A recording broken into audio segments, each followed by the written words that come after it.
Um, okay, thanks, Hendrik, for inviting me to the webinar here. I'm sorry that I'm currently out in the field to do some field measurement today. Although I'm talking about like physical, active lifestyle, physical activity, but I'm still in the car. Anyway, I have lots of physical activity, right? Today I'm going to talk about our current work, which is an ongoing project about to develop a community assessment tool for promoting active lifestyle, especially in high-density city in Hong Kong as a case study. So as you may know, physical activity is highly related to health, and it has implications on health of the citizens, but also incur different costs of the national healthcare, and not to mention about like the other co-benefits. For example, the environmental benefits from increased walking, cycling, and the use of public transport. So which lead to a reduction of using fossil fuels. And then in the context of improving physical activity, it is important to note that we have to work in partnership to build up a transdisciplinary partnership in order to promote active lifestyles and also to improve the well-being of the community, the well-being of the people living there, and hence the quality of life. So the scope of this study is to understand how the built environment is related to physical activity, and then so for develop a tool for urban designers to promote physical activity in the community.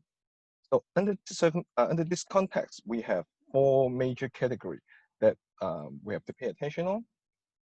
The first is the recreational resources, for example, open space, the provision of greenery, aesthetic of the environment, of the community environment. And secondly, the land use characteristics, how we plan the use of the land use in our city, especially in Hong Kong with a highly dense, compact environment with highly mixed land use. And also the neighborhood form and the characteristics, for example, the street network, even the street lighting, a lot of like environmental qualities that affect, that would affect the physical activity of people, or the willingness of people to perform physical activity. And the last but not least is the community environment, which is more related to the social aspect that we have to explore with collaborating with the scientists and community leaders, that we have to understand the social environment as well, not just the physical environment, but also the social environment. So in our study, we started with a review of relevant physical and social factors, ranging from walkability, which is a very obvious and also important aspect that affect the physical activity of people, and also the accessibility and the availability of different facilities and services in the community, the air quality of the environment, and also other environmental qualities, for example, the visual, noise pollution, and also the acoustic environment. And apart from that, also the street network, it not just affect the connectivity, but also affect the microclimate of the community, which is also an influential factors to the level of physical activity of citizens. And of course, that is the provision of open space. Apart from these physical factors, there's a number of social factors that we also have to pay attention on. The first is the connection of the people within the community, and also the level of participation in the community, social participation in the community, and the sense of belongings of people to the community, the socioeconomic status,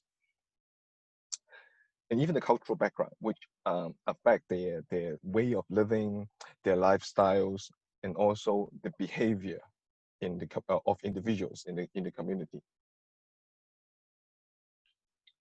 As you may know, Hong Kong is a high density cities with a lot of high-rise buildings, compact environment, and it is reflected by the level of urbanization in a very limited um, amount of land.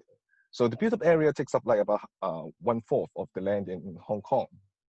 And because Hong Kong is has a very hilly topography, and there are more than 60% of the land uh, occupied by the country parks, which we cannot build there. And it resulted in a high urban density. So yes, you may see here that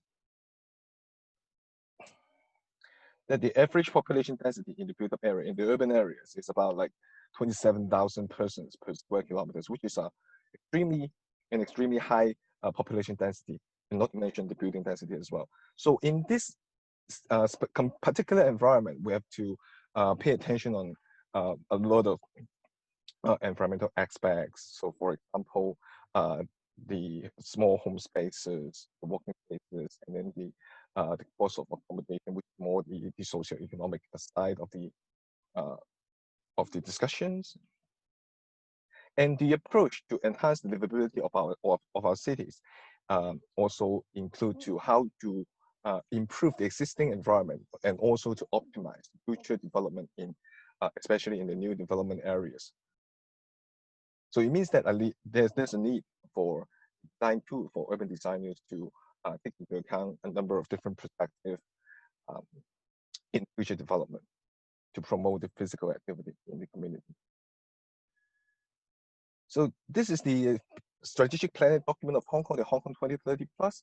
And then in this particular document, there's a particular section about planning for livable high-density cities. And then within this chapter, then the idea of promoting active design becomes an important policy direction, and also how to promote a sustainable built environment. Yes, yes,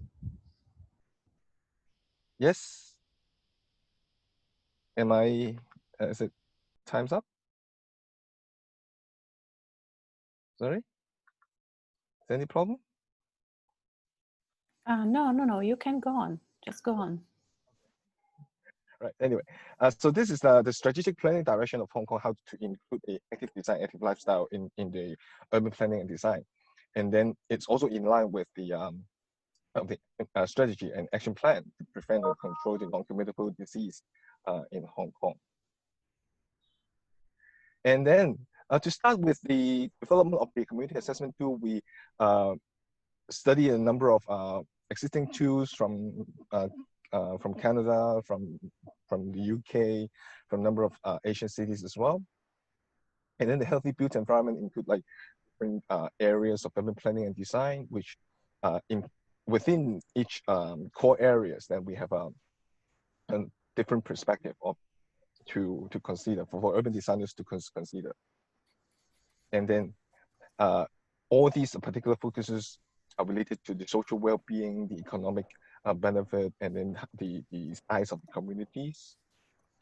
And then in particular, social well-being is the focus to guide the planning principles of the community. And then apart from that, another Canadian example is the built environment and active transportation tool. So this one is more related to the transportation perspective, but within that it is also related to how to achieve a more active lifestyle by implementing different design strategies to consider different design perspectives.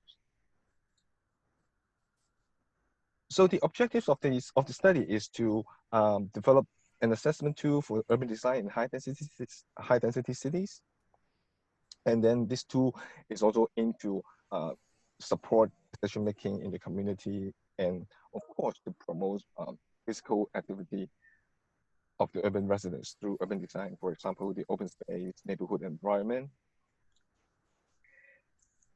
And then we are now in the starting stage of the study. We completed the literature review and then started to develop the tools by doing some pilot tests of the existing tools in different urban areas of Hong Kong. And then the next stage we will to seek for key stakeholders' feedback from the communities, and then to hold these stakeholder engagement workshops to include a wider range of stakeholders in the community, and not just the community, but also government officials, planners, designers from professional community. And then after that, the draft too will be reviewed by experts in the view, and then to seek for like potential changes, revision based on the expert advice, in particular in the local context, from the implementation, also the policy perspective. And then with that, we're into conduct the community consultation, which to look for to seek comments, ideas from the community members, and then we will do field testing at the later stage of the study. So we're now doing a pilot test in one of the residential areas of Hong Kong, which is Kwun Tong, in the eastern part of the city.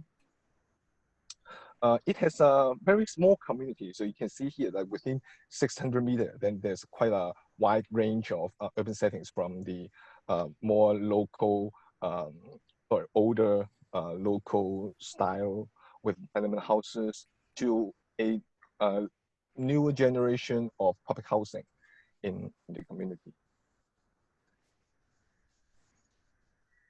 And then with that, we found that the existing tools, there are some deficiencies that they do not consider. For example, the obstructions on the sidewalk, which is very common in the old urban core, especially in the wet market areas. And also the traffic congestion because of the mixed land use with the transportation land use and the residential land use in the same area. And the poor quality of the sidewalks, that we know that this may potentially cause to discourage people to walk in certain areas. And also this is very specific in Hong Kong, that we have a lot of upper level activities on the podium of the buildings in Hong Kong.